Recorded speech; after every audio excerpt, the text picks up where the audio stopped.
everyone, and welcome to today's video where we'll be discussing Hadlima and how to properly inject it. If you've recently been prescribed Hadlima or are considering it as a treatment option, this video will provide you with information about what Hadlima is and demonstrate the proper self-injection technique. Living with a chronic inflammatory condition can be challenging, but with advancements in medicine, treatments like Hadlima can help you manage symptoms and improve quality of life. Today, I'll walk you through everything you need to know about this medication, from what it is and how to properly administer it yourself at home. Hadlima, or adalimumab-bwwd, is what we call a biosimilar medication. What does that exactly mean? A biosimilar is a highly similar to an already FDA-approved biologic medication, known as the reference product. In this case, Hadlima is the biosimilar to Humira. Hadlima was approved by the FDA in 2019 and is manufactured by Samsung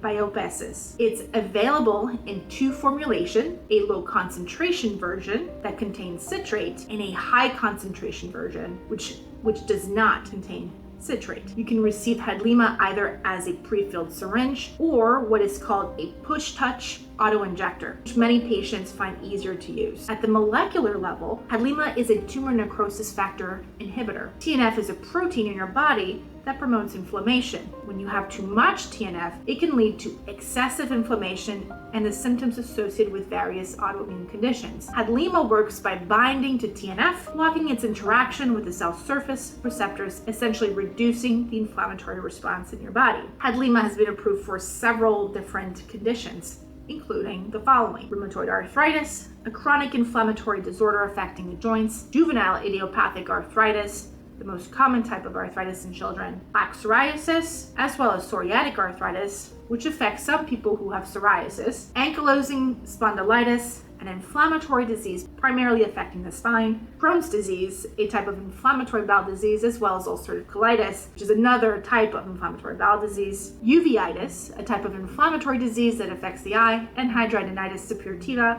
which is an inflammatory skin disease. The dosing schedule varies depending on the specific condition. For most adult conditions like rheumatoid arthritis and psoriatic arthritis, as well as ankylosing spondylitis, the typical dosing is 40 milligrams administered every other week. For plaque psoriasis and uveitis, the treatment usually begins with an initial dose of 80 milligrams, followed by 40 milligrams every other week, starting 1 week after the initial dose. For Crohn's disease and ulcerative colitis, the initial dosing is more intensive, starting with 160 milligrams on day 1, followed by 80 milligrams 2 weeks later, and then 40 milligrams every other week for maintenance. You might be wondering, how effective is Hadlima? Clinical trials have demonstrated that Hadlima has similar efficacy to the reference product adalimumab. This means that patients can expect comparable benefits to those seen with Humira. Studies published in peer-reviewed journals have confirmed equivalent pharmacokinetics, which refers to how drugs move through your body. Real-world evidence has further confirmed effectiveness of Hadlima across different indications. Importantly, research has shown that switching reference adalimumab to Hadlima does not impact efficacy, which is reassuring for people who are transitioning between these medications. Like all medications, Hadlima does come with potential side effects. The most common adverse reactions include injection site reactions. The safety profile is similar to the reference adalimumab, and thankfully, no safety concerns or additional safety concerns have been identified in post-approval studies. It's important to be aware of some serious warning associated with TNF blockers, Hadlima. These include an increased risk of serious infection, potential reactivation of tuberculosis, which is why you'll be tested for TB before starting the treatment, and a risk of certain types of skin cancers.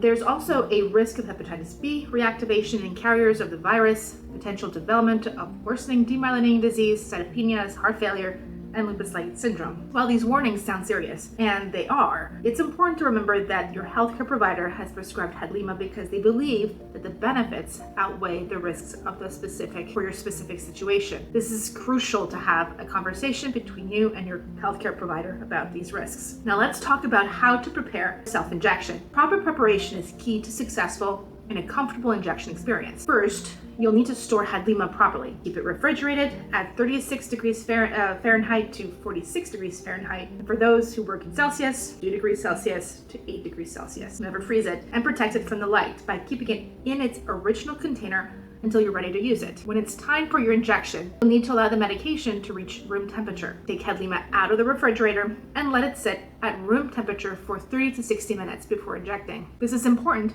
because injecting cold medication can be quite uncomfortable. However, do not remove the cap or cover while allowing it to warm up. While you're waiting, gather your supplies. You'll need your Hadlima, PushTouch autoinjector or pre-filled syringe, an alcohol swab, a puncture-resistant sharps container, and something to clean your hands. You'll want to choose an injection site.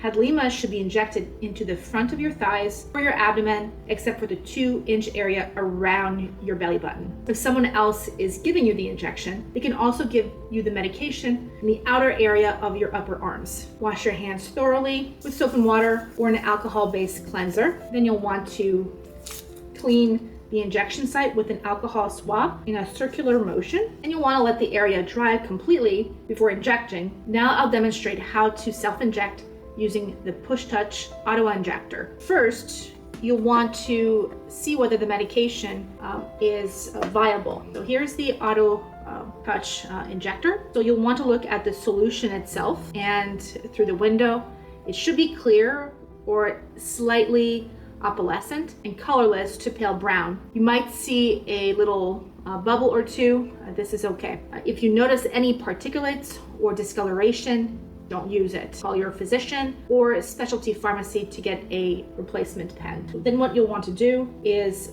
pull off the cap, and you want to hold the medication with the window facing yourself. Position the autoinjector at 90 degrees at the cleaned injection site. You'll want to push firmly against your skin. As you press forward, you'll hear a first click, and the injection will start. Hold in place for 10 to 15 seconds. You'll hear the second click, which we already did.